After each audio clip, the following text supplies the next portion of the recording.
With Ford CEO Jim Farley on a big day as you guys have your capital markets day. You're setting out targets, near term, long term, showing us how you're going to get to where you're going. Let's talk in general.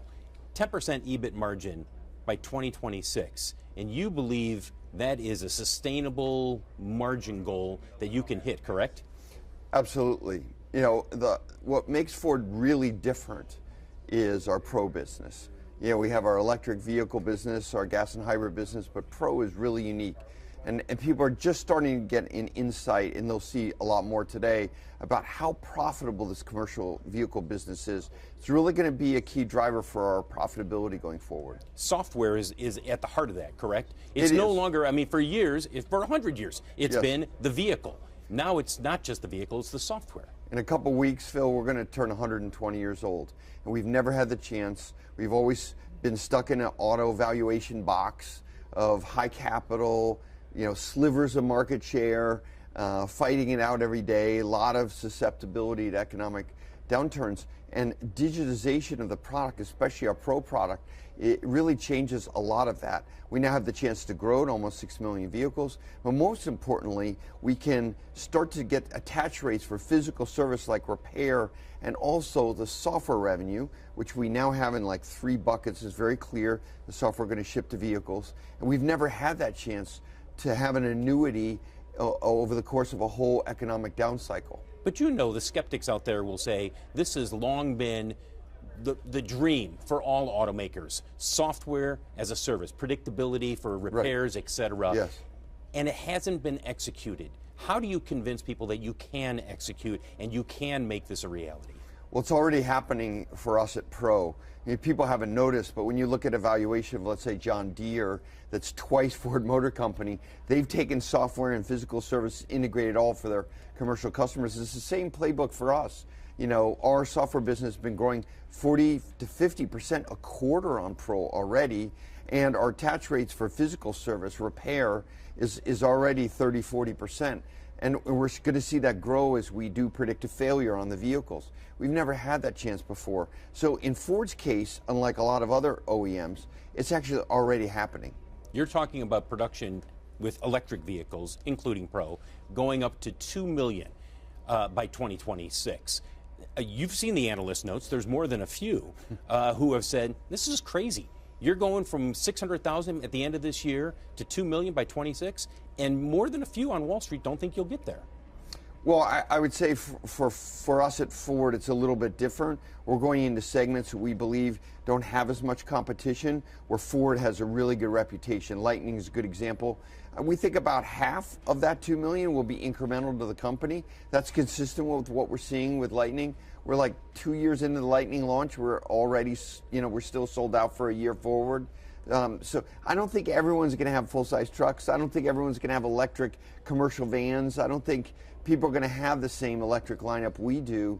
These are segments that we know really well, and we've already proven we can conquest. But it's true, we're going to see more price pressure on EVs. That price pressure, how much will you be able to withstand? Let's talk about with the Lightning, where you haven't had to, you know, to cut prices because you still have the reservations, you still have the demand there.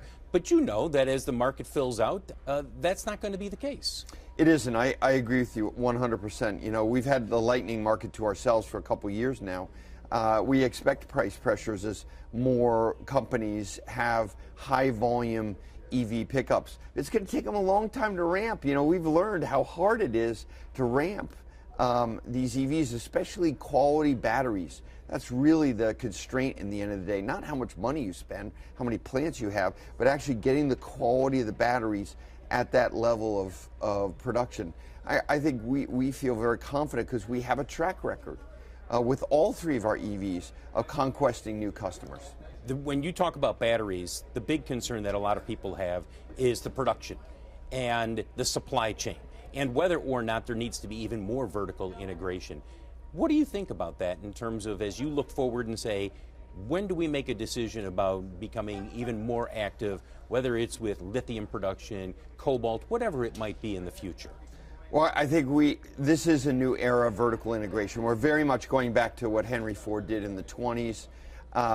And now we're making gearboxes and electric motors. That's great for our labor issue, or because these vehicles are a lot more efficient, 20-30% more to make on the assembly side. So vertical integration is really key for our labor transition, as well as cost. Now the next phase is different. We're going into raw materials, not just mining, but especially processing of raw materials. And now we're going to go into, potentially inverters.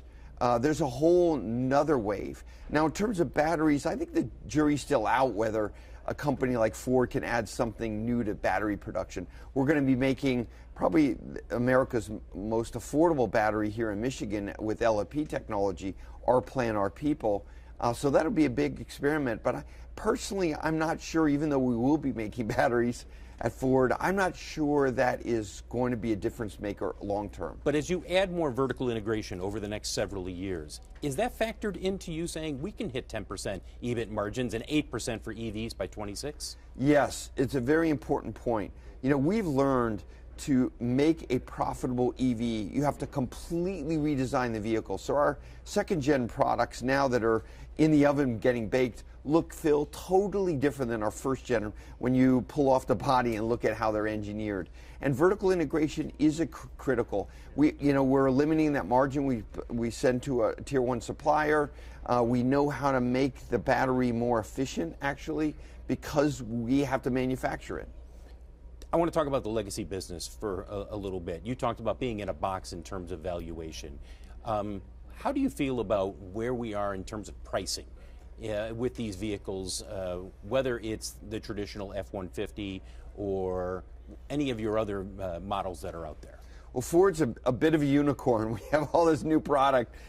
No one has as strong a lineup, especially in the U.S. as Ford right now, globally with Ranger as well. So I think Ford is in the best position to go into this change in pricing, but there's no doubt, Phil, we are going to see large price pressure on the traditional blue business, not because of EV, just because we are at a record high prices range. And the market, for example, in the U.S. has been 14, 15 million.